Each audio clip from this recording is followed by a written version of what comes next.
Unang Hari, Kabanata 10. Nabalitaan ng reyna ng Seba ang katanyagan ni Solomon, kaya't nagsadya siya upang subukin ito sa pamamagitan ng mahihirap na katanungan. Dumating siya sa Jerusalem na may kasamang maraming alalay at may dalang maraming kayamanan, mga kamelyo na may kargang iba't ibang uri ng pabango, napakaraming ginto at batong hiyas. At nang makaharap na siya ni Solomon, sinabi niya ang kanyang pakay.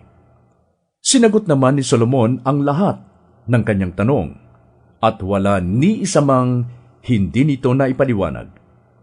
Humanga ang reyna sa karunungan ni Solomon at sa palasyong ipinagawa nito. Napansin niya ang pagkain sa hapag ng hari, ang mga tirahan ng kanyang mga opisyal at ang kaayusan ng kanyang mga tauhan. Napansin din niya ang kanyang kasuotan, ang mga tagadulot niya ng inumin, ang handog na iniaalay niya sa templo. Hangang-hanga ang reyna sa kanyang nakita. Kaya't sinabi niya sa hari, "Totoo nga palang lahat ang narinig ko tungkol sa inyo at sa inyong karunungan. Hindi ko mapaniwalaan ang mga sinasabi nila sa akin tungkol sa inyo. Ngunit ngayong nakita ko na ang lahat, napatunayan kong wala pa pala sa kalahati ang ibinalita nila sa akin, sapagkat ang inyong karunungan ay talagang higit kaysa ibinalita nila. Napakapalad ng inyong mga asawa, mapalad ang inyong mga tauhan, sapagkat lagi nilang naririnig ang inyong karunungan. Purihin si Yahweh, ang inyong Diyos, na nagpala sa inyo at naglagay sa inyo sa trono ng Israel.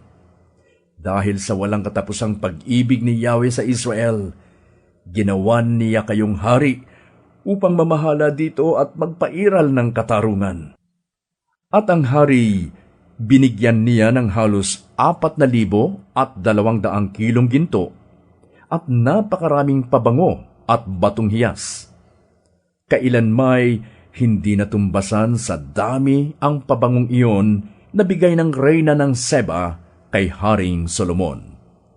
Bukod dito, ang mga barko ni Hiram na nagdadala ng ginto buhat sa Ophir ay may dala ring mga batong hiyas at napakaraming kahoy na algum. Ito ang kahoy na ginamit sa mga upuan sa templo at sa palasyo ng hari at sa mga lira at alpa ng mga manunugtog.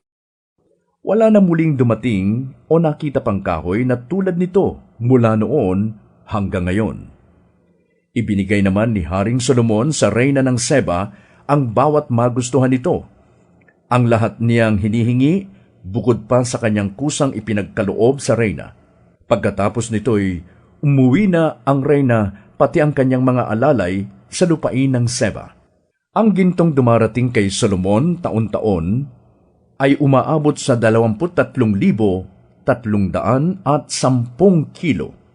Hindi pa kabilang dito ang buwis na galing sa mga mangangalakal, ang tubo sa pangangalakal mula sa labas ng bansa, at ang buwis na galing sa mga hari ng Arabia at sa mga gobernador ng mga lalawigan. Nagpagawa si Haring Solomon ng 200 malalaking kalasag na balot ng ginto. Umabot sa 15 librang ginto ang nagamit na pambalot sa bawat isa. Nagpagawa pa siya ng 300 maliliit na kalasag na may balot ding ginto. Halos 4 na librang ginto ang nagamit na pambalot sa bawat isa. Ipinalagay ng hari ang mga nasabing kalasag sa palasyo, sa bulwagang tinatawag na Gubat ng Lebanon. Nagpagawa rin siya ng isang malaking tronong yari sa garing ng elepante na may mga balot ding gintong lantay. 6 na baitang ang paakyat sa trono. May ulo ng bisirong baka ang ulunan ng trono at may patungan ng bisig sa 2 tagiliran. May 2 leon na nakatayo sa tabi nito at 12 naman sa magkabilang dulo ng mga baitang. Kailanmay wala pang ginawang trono na tulad nito sa alinmang kaharian. Gintong lahat ang mga inuman ng Haring Solomon, at gayon din ang mga kasangkapan sa bulwagang tinatawag na gubat ng Lebanon. Walang kagamitang pilak dahil hindi pa ito pinahahalagahan noong panahon ni Solomon. May mga malalaking barko siya sa karagatan, kasama ng mga barko ni Hiram, at tuwing 3 taon ay dumarating ang mga barkong ito na may dalang ginto, pilak, garing, mga unggoy at paboreal. Si Haring Solomon ang pinakamarunong at pinakamayaman sa lahat ng mga hari sa buong mundo.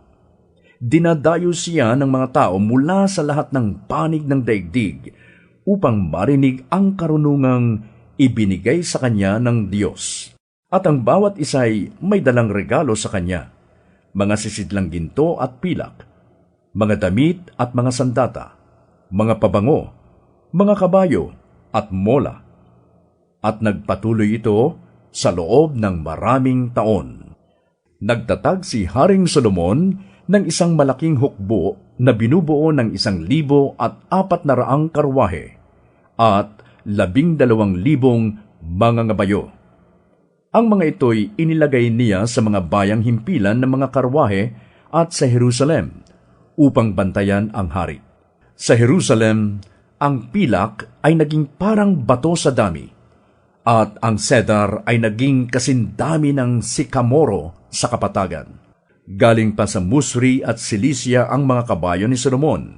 May mga mangangalakal siyang tagapamili doon sa tiyak na halaga. Bumibili din sila ng mga karwahe sa Ehipto sa halagang 600 pirasong pilak bawat isa, at sa 150 piraso naman ang bawat kabayo. Ang mga ito'y ipinagbibili ng mga mangangalakal ni Solomon sa mga haring Heteo at Arameo.